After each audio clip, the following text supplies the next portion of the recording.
And our educational showcase plans changed a little bit for tonight. Instead, Dr. Trustees is going to play a short video. Some of you may have seen on Facebook that there are some realtors in our region who have participated in a show called The American Dream. And one local realtor at Howard Hanna, Colleen Iowiki Cristofero, chose the college to highlight as part of her show. So we're gonna watch that. It's our showcase. Yeah, it is good. It was good.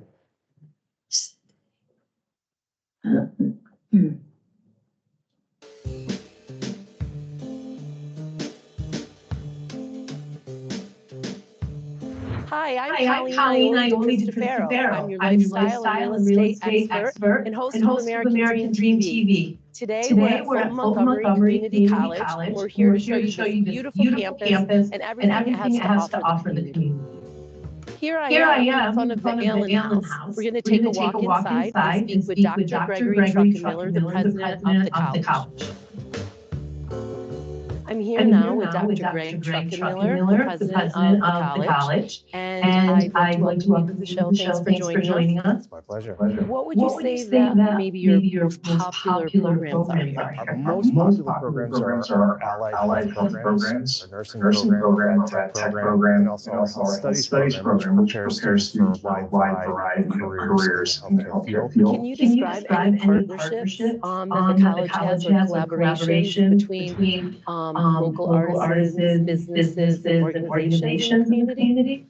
We've partnered in the past with local arts organizations when we've had festivals on campus for the Buckley Arts Festival, for example. We actively provide an opportunity for high school students to showcase their artwork with the regional high school art show. We have Prala Gallery here on campus. We host a variety of local and even international artists to bring that to the local community. So there's the formal aspect of what we do, and we have a team here at the college that we call our business and community partnerships team. And they are actively working with our local businesses and industries to make sure that we are reflecting the needs that they have in terms of preparing workforce, in terms of looking for training opportunities that we can provide for them or partner with other institutions to provide for them. Informally, we have most of our staff live locally, and so we are involved heavily in community organization. I wonder if you could give me or elaborate a little bit on the historical influences that are reflected in the design of the buildings here. Sure, of course. So the campus was designed by Edgar Toffel, who was an apprentice with Frank Lloyd Wright. This is one of two community college campuses that he designed in his career. The other one is Columbia Green, which is in Hudson, New York. He's best known for his work with houses and businesses and churches, but he did have involvement with three campuses. So we're very proud of that fact. One of just a small number of campuses that he was involved with. Is there anything else that you would like to touch on about the college? Just that, we truly believe we are a gem and one of the most important resources for the local community. Wonderful. I want to thank you very much for taking the time to spend with me today. Okay, so now that we've finished our amazing tour of this great campus, we're going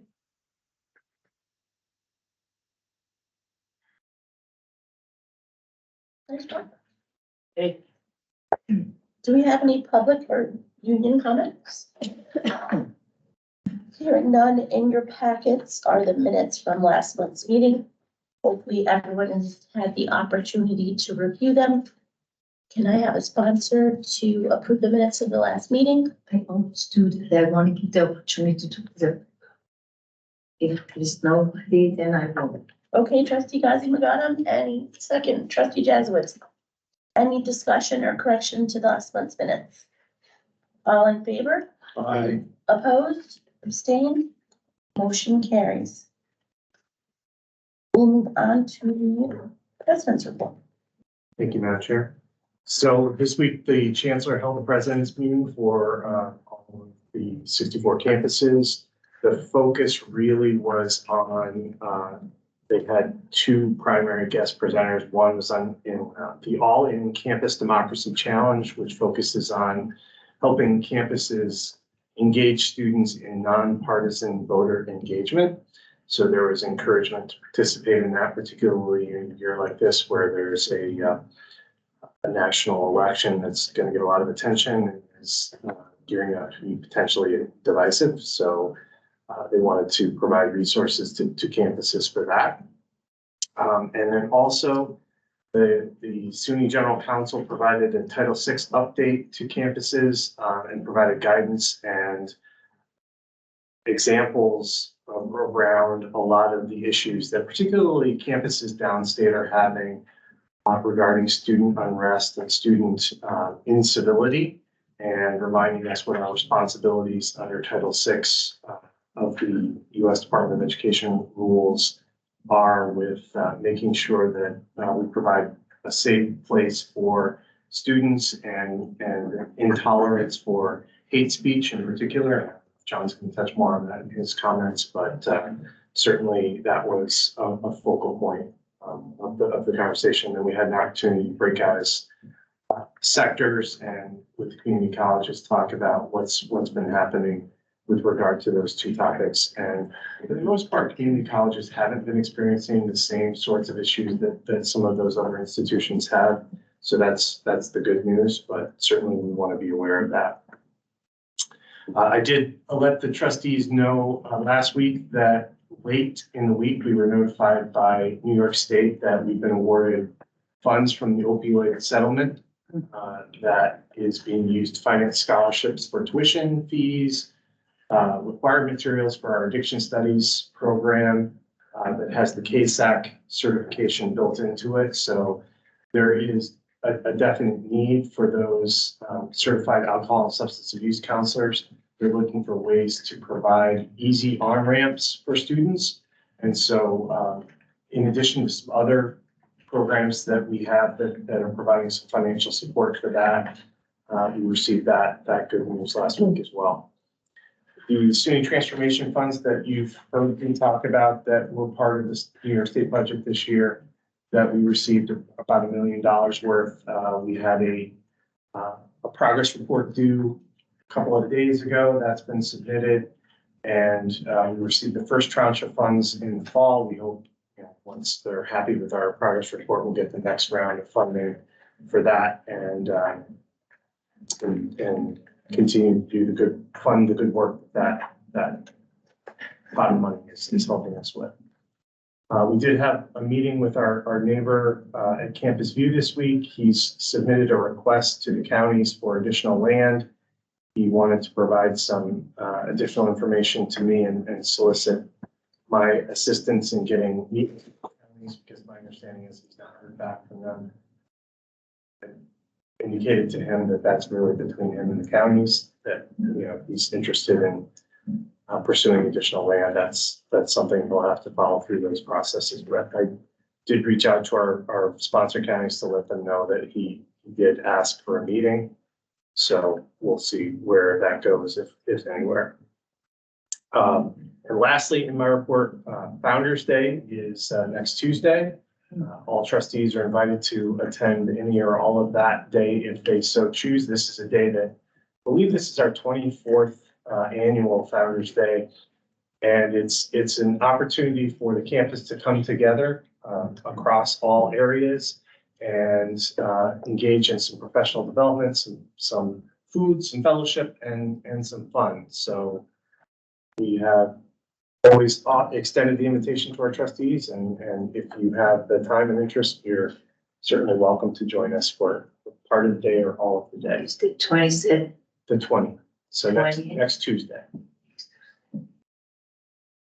And with that, I will entertain any questions you may have about these items or any other. Thank you.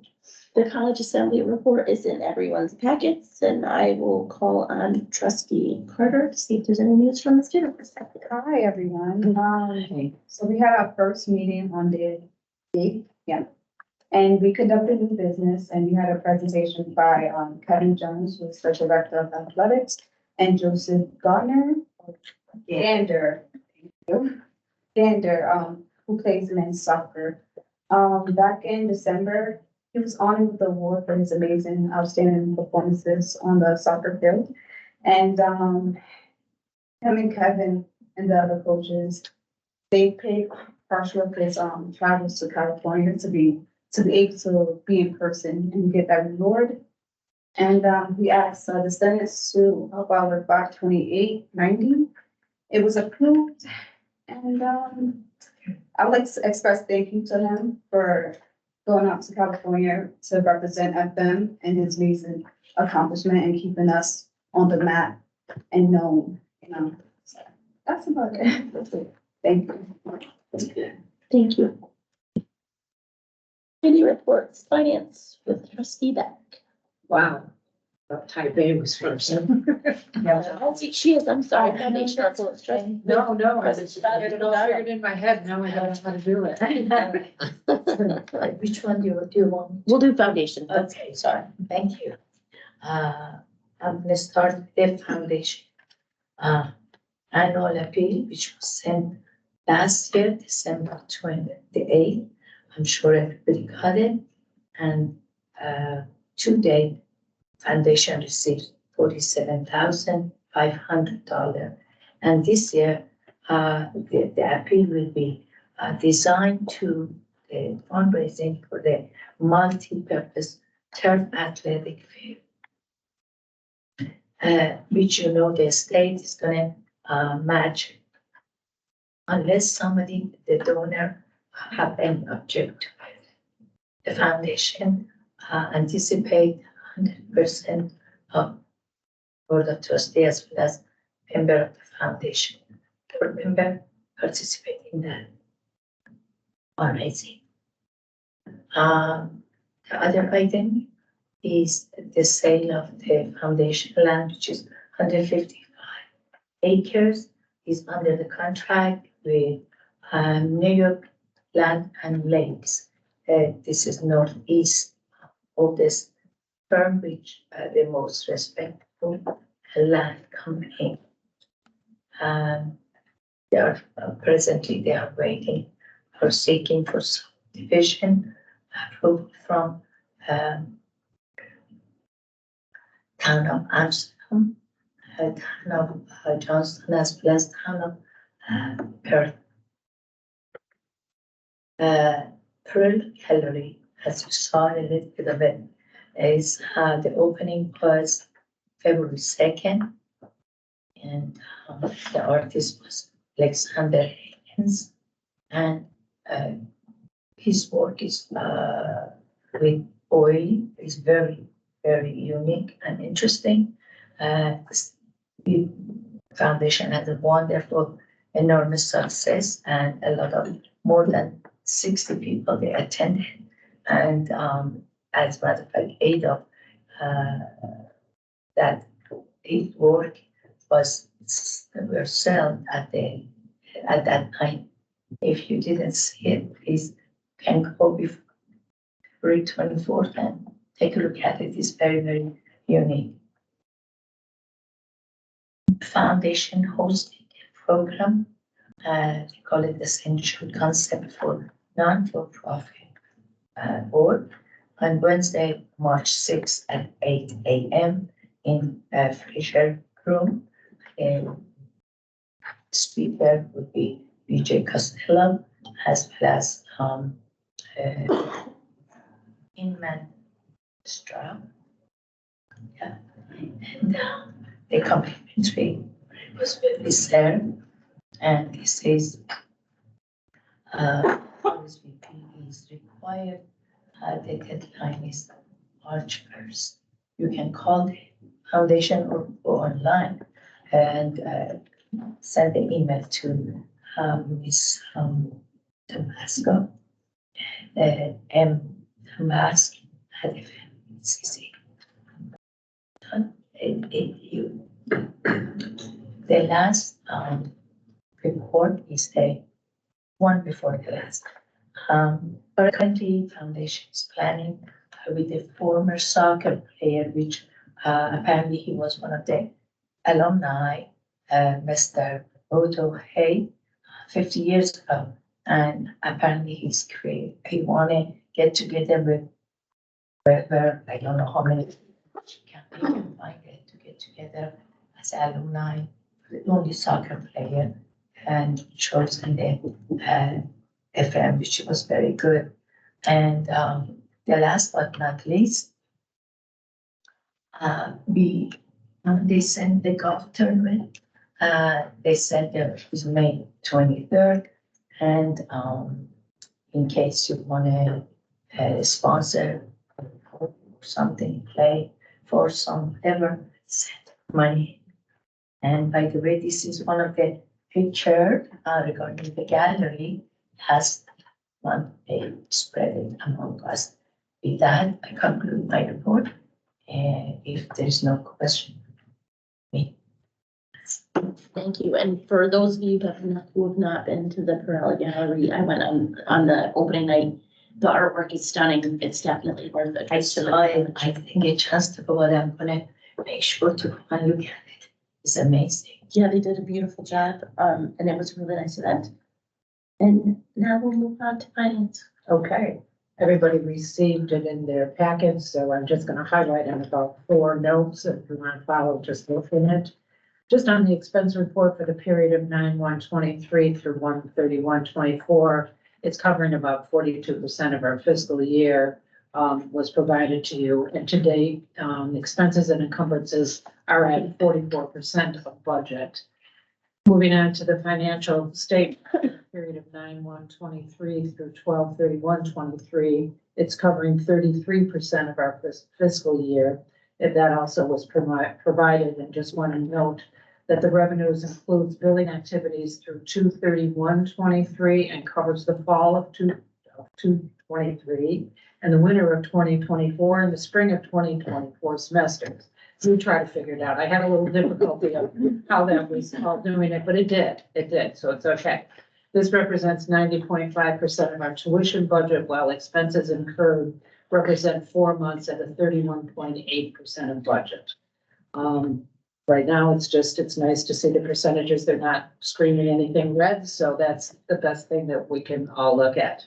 Budget transfers, contracts, grant reports summarizing activity for the month of January are also provided in the packet. And finally, the update on the financial ad and the new FAFSA. I will get used to some of the numbers. Is that it? That's FAFSA, okay. For 2020, 24 and 2025, there's a new form that's now available for students to submit. Financial aid staff members are continuing to visit local high schools to help students and parents with the updated forms. And the Department of Education was advised that schools will also proceed with FAFSA. Free application. I'll have it down right next week. Those awards in mid-March.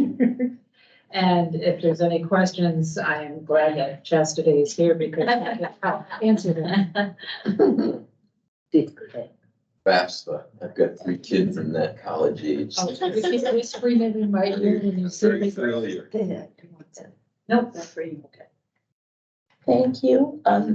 Trustee Landrieu has not made it here yet, but if he were, the buildings and grounds report, he would just let you know that your busy bee is always working to improve the college. Stair treads at O'Connell Hall are done. Continued work on the cybersecurity lab upgrades and also on the SUNY Albany collaboration in C1.7. Trustee Preston will tell us a little about academic affairs. Yes, thank you. So just wanted to touch on a couple of things regarding business and community partnerships as it relates to workforce development. So there have been 19 students enrolled in accredited internships this spring, a wide variety of different majors covering those 19 students. And the SUNY internship funding that FM was awarded is supporting those students with gas cards and also a stipend of $350 once they complete that internship. Let's see here, sorry. Scroll through. Behavioral health has performed the first workshop for the spring semester that focused on professional communication, community engagement. Program specialist Carly worked with students to draft emails with the help of tutors and was able to give feedback for improvement instantly. So them. And then professional tutors are working in some classes that are helping those students that need it by facilitating discussions, clarifying questions as needed, helping out. That's really helpful, in particular if they're on remote learning. And throughout the semester, those students will be tracked on their success to see if that program will continue. Started 2024, Chrissy Davis invited to Johnson High School to present on the topic of internships, along with that information and internship opportunities through SUNY FM. They were highlighted the importance of networking and designed an activity that modeled what it's like to network with your peers. Students are very engaged and had a great dialogue with the team. And that's all I have. Thank you. Arlene Spencer will give us a student affairs update. Thank you, Madam Chair. Some highlights from the Student Affairs Division. Actually, the Student Life Committee here on campus decided to do something new in 2024. They're now asking different divisions on campus each month, a different division to do a spotlight on a student. So the Student Affairs Division went first. And we were able to take January and we did spotlight Joe Gander, who was our international student soccer player, who did have those awards given to him by the United Soccer Coaches Convention, and a Scholar All-American for Junior College Athletes in Anaheim, California. And Isabel Mickle, who is a part-time student, a member of our Liberty Partnership Program, and she's also involved in our Smart Scholars program here on campus. So their bios are in your packet and take a little bit more. We did welcome 3 new staff members, and that'll probably be covered in personnel, but we're very happy to be welcoming those members in the Student Affairs Division. I wanted to mention that the Evans Library, as part of the Fulton project, it's an initiative by the Art Resources Teacher and New York State Council of the Arts, was provided with free books on art and culture, and about 100 books were received, and they represent different cultural practices that range from traditional to experimental approaches in art. Our Liberty Partnership Program celebrated Valentine's Day yesterday in the middle schools and high schools in Amsterdam School District, and with a focus on nutritional education. Our STEP program had a lot of activities in January. They had a behind-the-scenes technology seminar at the Doral Theater with Professor Jason Radlin. They did a science of baking workshop in the X Kitchen. They had a virtual session with the National Weather Service meteorologists. They had healthcare professionals from St. Mary's speak with them. And the CSTEP program also took students on a field trip to the Utica Zoo, and they had an overnight trip to Corning and Ithaca to the Corning Museum of Glass, as well as Cornell University. So those are some highlights of some of our programs in the Student Affairs Division.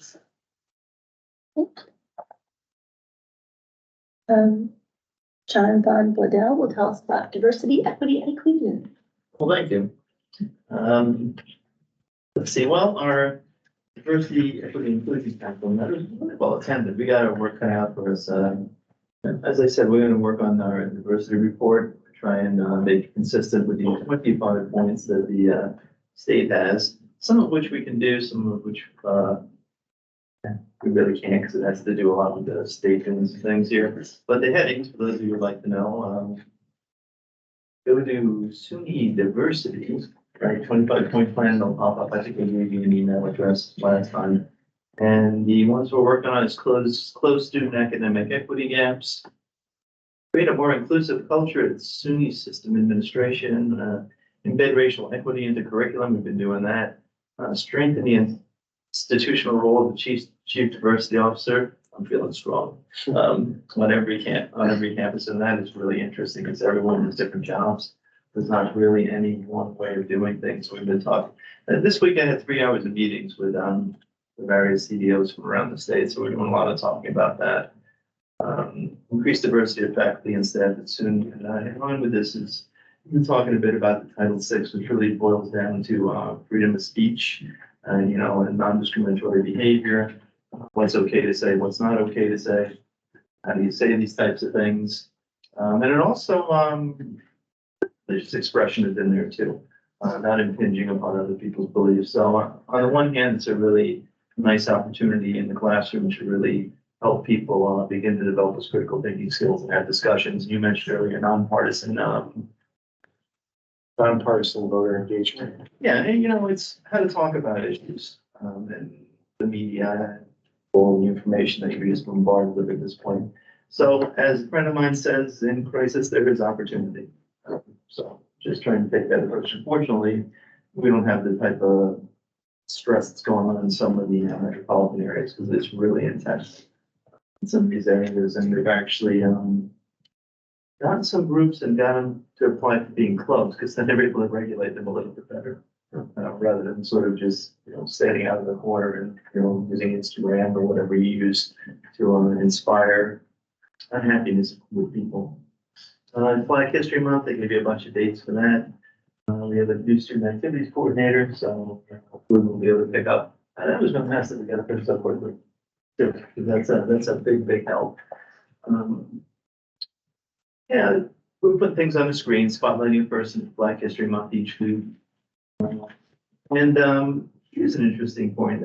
For the holidays, I gave myself a gift. I enrolled in a happiness class. It's a 10-week one. I'm an 8-week. Do I seem happier? I'm 8 weeks into it. But the cool part about it is that they're doing a lot of, and it's out of Yale, so I get to say I went to Yale, which I guess I kind of did. So in any case, I have a Harvard cup too. I told you that. I went to Harvard. I got a cup. But in any case, the happiness class is really interesting, and it has this is Random Acts of Kindness week 2. They started out with commit some acts of kindness, and there's a lot of research now looking at the physiological base and the benefits of that. That doesn't mean you're all good for people. You still practice it in the form of certain compassion, but to just try and offer kindness. Another one was gratitude, and they started it out in an interesting way with a strengths inventory. And I'm a real fan of this one. Let's look at your strengths and let's focus on them rather than the things you can't do. So I think that this fits in nice with the mission. I'm going to be slowly incorporating that into the diversity approach too. So I think it's you find common ground then. I think when people smile, it changes things. So let's see, anything else with that? That's about it. Any questions? Perceptions, thoughts, donations? Dr.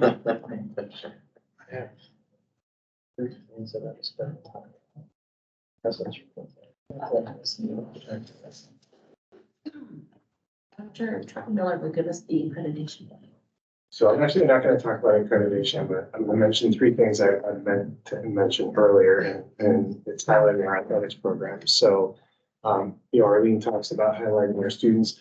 One of our students, Andy Gannon from our women's basketball team, is the NJCAA Division III points per game leader. So we're very proud of her. She's averaging almost 27 points per game. So that's very exciting. We also had 5 of our bowlers make the all-conference team. So that's another big celebration of our students we like to have. And then our men's basketball coach, EJ Gallup, has earned 50 wins, and he's the fastest to 50 wins in program history. So again, our men are both our men's and women's basketball teams are off to a strong start again this year. Our men have got 20 wins, our women have 14 wins. So both of them are heading hopefully for another postseason run.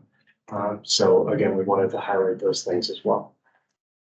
So, Can I add something to that? I was going to bring it up at some point, but this may be a good point. Sure. I just wanted to, for the trustees, and it's nice that Arlene is here. We were honored to have had an international student many years ago. Her name is Yoon Toshiba, whatever, it sounds terrible. But I just wanted to bring up that she learned from here, she always, and it's been 10 years.